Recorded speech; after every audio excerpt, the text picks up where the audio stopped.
तनिषा भिसे मृत्यू प्रकरणाची मुख्यमंत्र्यांकडून गंभीर दखल, घटनेच्या चौकशीचे आदेश, 10 लाख न भरल्यामुळे उपचाराला दीनानाथ रुग्णालयानं दिलेला नकार। कुणाल कामराला मुंबई पोलिसांचं समन्स, आज चौकशीसाठी हजर राहण्याचे कामराला आदेश। कुणाल कामरा पोलिसांसमोर हजर राहणार का, याकडे लक्ष। वक्फ सुधारणा विधेयकाविरोधात काँग्रेस आणि एमआयएमची सुप्रीम कोर्टात याचिका, घटनात्मक तरतुदीचं उल्लंघन केल्याचा आरोप। राज्यात वक्फ बोर्डाच्या 60% जमिनींवर अतिक्रमण हटवून जागांचा निवासी आणि व्यावसायिक वापरासाठी वापर करण्याचा राज्य सरकारचा निर्णय।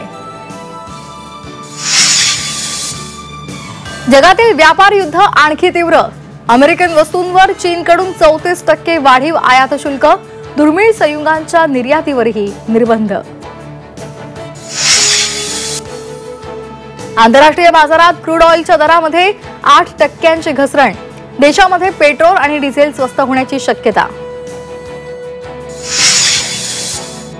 शिर्डीमध्ये 3 दिवस रामनवमीचा उत्सव, उद्या उत्सवाच्या मुख्य दिवशी भाविकांना रात्रभर दर्शन घेता येणार।